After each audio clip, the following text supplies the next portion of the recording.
ሰላም ጤና ይስጥልኝ ተመልካቾቻችን የምትከታተሉት ዲያስፖራ ሚዲያ ኔትወርክ ነው። ካሳሁን ይልማ ነኝ። ኢትዮጵያዊቷ በአሜሪካ ቴክሳስ ግዛት ሞታ መገኘቷም ተገለጸ።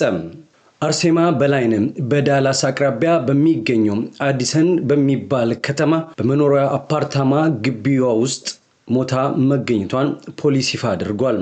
በፖሊስ መረጃ መሰረት ሴፕቴምበር 26 2025 በ911 ተደውሎ በተገኘ ጥቆማ የወጣቷን አስክሬን መኪና ውስጥ ማግኘቱ ፖሊስ ገልጿል።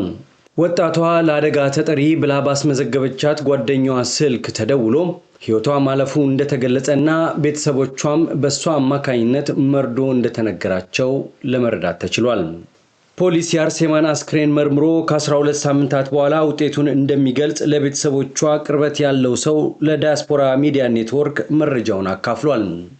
ዲያስፖራ ሚዲያ ኔትወርክ ባደረገው ማጣራት አርሴማ የሞተችበት ዕለት በውል የማይታወቅና ሞታ የተገኘችው የራሷ መኪና ውስጥ ጋለል ብላ እንደተቀመጠች እንዲሁም የመኪናው በሮች ተቆልፈው እንደነበር ለመረዳት ተችሏል።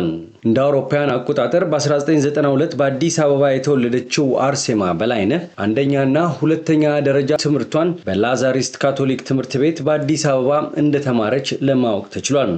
በ2012 ዓ.ም ወደ አሜሪካ ከመጣች በኋላ በቴክሳስ ውመንስ ዩኒቨርሲቲ በሜዲካል ሳይንስ በዲግሪ የተመረቀች ሲሆን በሄልዝ ኢንፎርማቲክስ የማስተርስ ዲግሪዋን እያጠናች እንደነበር ቤተሰቦቿ ገልጸዋል። በዩኒቨርሲቲ ቴክሳስ ዩቲ ሄልዝ ውስጥ በላቦራቶሪ ሳይንስ ተመድባ ስትሰራ መቆየቷ ዲኤምኤን ያነጋገራቸው የቅርብ ምንጮች አስረድተዋል። አርሴማ በአሜሪካ ሁለት እህቶች ያሏት ሲሆን አንዷ በዳላስ ከተማ በቅርብ ርቀት ትኖር እንደነበር ተገልጿል።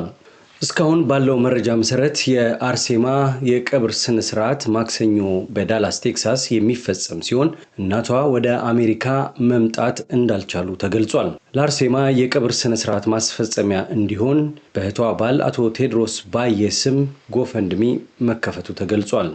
ዲያስፖራ ሚዲያ ኔትወርክ ለአርሴማ ቤተሰቦችና ወዳጆች በሙሉ መጽናናትን ይመኛል።